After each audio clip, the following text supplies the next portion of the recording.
Hey, what's up, guys? Welcome back to the channel. So, last week I just turned 27, and in this video, I'm going to share some systems slash frameworks slash mental models, rather reminders to myself on things which have helped me get to where I am today and also help me move forward to where I want to get. If you're new here, my name is Anudeep Sharma, and I'm a software engineer in the US.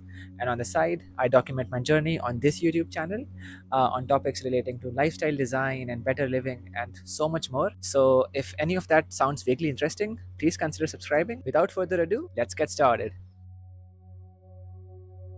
So, the first thing that I want to talk about is this idea that motivation is a myth. Well, not because there is a separate book on this topic, which, by the way, is a great book, and I highly recommend that. But the point that I want to get to is that we get this idea of motivation truly wrong. The general narrative is that once we get inspiration, once we get motivation, once we watch that motivational reel, it is then that we feel like taking action. But there's a bunch of science and research, and I can make a separate video on how evidence based this is that action is not a result of motivation, but instead the cause of it. So, the point that I'm trying to make here is that we getting motivated and then that leading to inspiration and then that forcing us to take action is not a linear path, but it's a repeating cycle. We can start at any point. For example, if you are stuck at something, you can just start doing something. And when you start doing something, you will gain some motion and momentum, and that will in turn fill you with motivation and inspiration, and that in turn will force you to take more action. And this is the positive flywheel that we want to get to. So, the next time you are feeling stuck and you are feeling hashtag unmotivated, please try to do something and you can see the difference by yourself. Yes, failing to plan is planning to fail, and what gets planned gets done.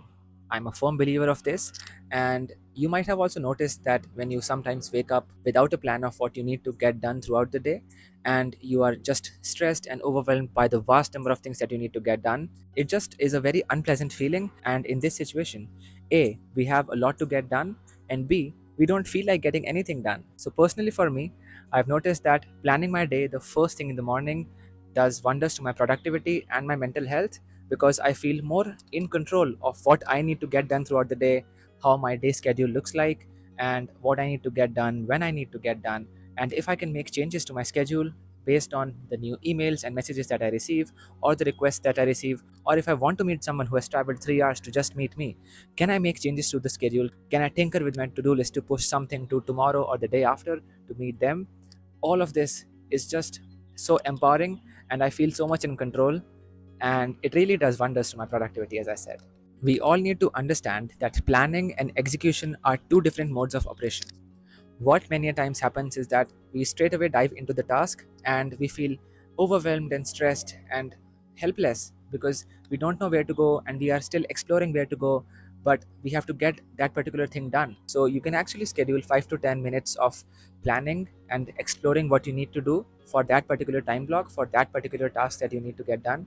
And then once everything is mapped out, everything is sorted, you can start taking action. This has been so helpful to me. They basically say that 5 minutes spent in planning reduces the execution time of the task by 1 hour.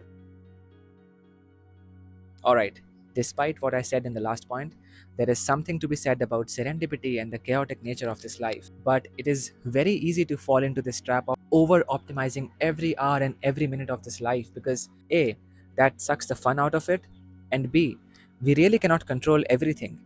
There are things like destiny and luck, and surely I am a firm believer of the fact that we can create our own luck, we can create our own destiny by our actions, but that is to a point. Beyond a point, it really is a matter of chance. And if we are not receptive to these changes that are happening in our life, if we are very busy maintaining our complex productivity systems, and we will not be able to take action, or should I say, change the course of our action based on what new signals we get, what new stuff happens, because you can plan your day to the perfect brim, but then something can occur and that can really destroy the entire mapped out day that you have. And so, yes, planning and productivity is good, but there has to be some sort of flexibility associated with it, if that makes sense. And I hope you find that flexibility. So, this is a habit that I took from David Allen's book, Getting Things Done, which is sort of said as the Bible of productivity or whatever. But basically, he talks about this idea that the brain is for having ideas, not for storing them. And so, most of the time, most of our brain power is spent in remembering what to do, where to go, what to eat, and like who to meet, what to say to them, and stuff like that. So it would be so efficient and so wonderful if we could just offload all of these useless things somewhere, maybe on a sheet of paper, on a productivity app, or somewhere, and then focus our brain power on the highly technical, creative things. All right, so this may sound sad, but life is very meaningless. And the point that I'm trying to get to is that it really does not make sense to be in your head for longer periods of time, to hold grudges, or to say or even think bad things about people and things. Because we are just born and we have a bunch of stimulations and sensations in the form of light, sound, and touch, which our neurons seek as feelings, and then we die. And all this for such short duration of time as compared to cosmos. uh, you're you are not going to be here forever. Your dream car will be in a pile of dust in a few years. The house that you made home, unknown people will be living there in a few decades. Everything, literally everything that you have will be gone. And this is more of a reminder to myself to not overanalyze and overthink stuff, and to not be in my brain, and to just enjoy life on its own merit, enjoy each day on its own merit, because this is a wonderful life and we don't want to waste it worrying about useless things that don't even matter. So, if I have depressed you, I have some good news. Despite whatever I said, each and every action that you take is inherently meaningful. Every small action that you take is stacked on top of your previous one, and a bunch of positively taken actions towards your goal creates something very powerful in the end. For example, when I was doing my undergrad, I had this choice of whether to stay at home and work in my home country or to come abroad and study. Had I chosen to stay back, life would have been very, very different. I'm not saying if it would have been good or bad, I'm saying it would have been very different.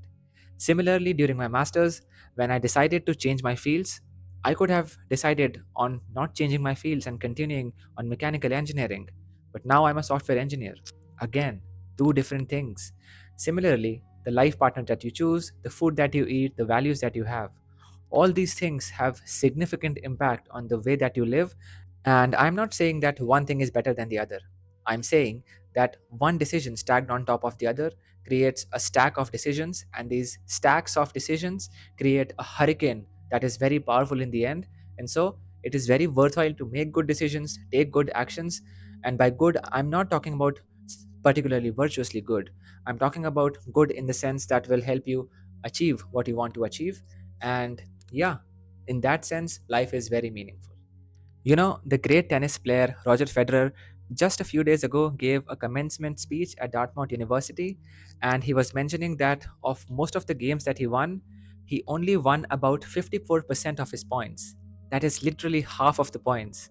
He was basically mentioning that how, when you lose every second point, you don't dwell on each and every point. And the idea that I want to get to is to bridge the gap between this point and my previous one, where I want to propose this idea that life is meaningful and at the same time not meaningful at all.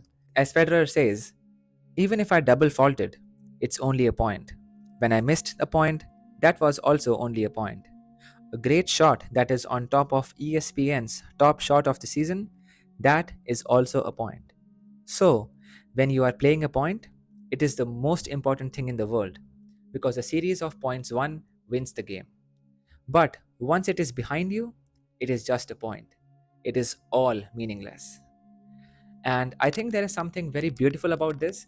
There is something very freeing about this, about the fact that I can literally give everything that I have. I can live passionately and I can perform my tasks passionately, but with a freeing feeling that in the end, it's not going to matter. And that is okay, because I don't want to treat a particular thing as a life death situation, because it is not. It is just something that I'm passionate about. I do that, and that's it. And that is a life well lived. So, this is another classic, but I have to say it out loud that comebacks are glorious. And even if you think that you have messed up and you can't go to where you want to get, you always have to believe that you can always and always make a comeback. And there are so many permutations and combinations for you to reach to where you want to get from where you are right now. And literally, there is so much time to figure out what you want to do. And once you figure your next best move, you do that, and then These good moves stacked on top of one another produces a win, as we discussed previously. The point of confusion and helplessness for most people comes when they feel helpless, when they are so many more moves than you can possibly predict, and that leads to overwhelm. So the best thing you can do is to just focus on the next best move, because if you have really messed up, you are at this point farthest away from the finish line. So there is literally so much more time as compared to any other stage of the process, and there are basically virtually infinite possibilities to go from this point to the end point.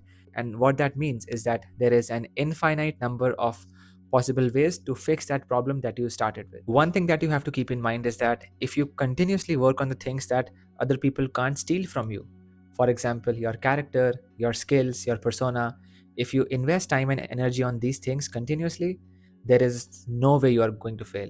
At some point you are going to feel that the world is your oyster, and you really will be able to believe that you can in fact come back from the messed up situation that you were in.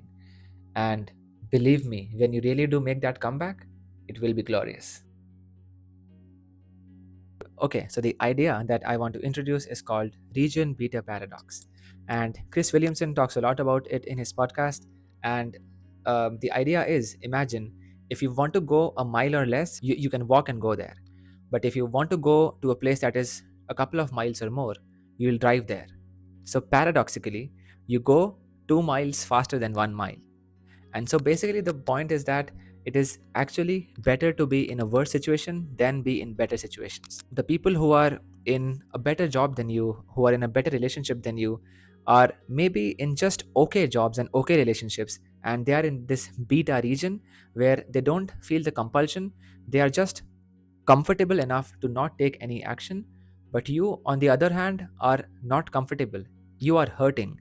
And so you will be propelled to take action. And through action, you will come into this alpha region, which is way better than other people. So anytime I feel that I'm stuck in a situation that is worse than other people, I always think of this region beta paradox and always think of it as an opportunity to work on myself, to work on the situation, to get to a better side, to get to a more wonderful side, to get to a place where I can be more proud of what I did. All right, that is it. Thank you so much, guys, for watching this video. If you're still here, these are just frameworks slash mental models, or should I say, reminders to myself that have helped me get to where I want to get. I really hope you found value out of this video. If you did, please give it a thumbs up and comment down below what your favorite mental model is, or slash and if you have applied any of those in the future or are planning to do so. I'm looking forward to it, and I will see you in the next one. Peace.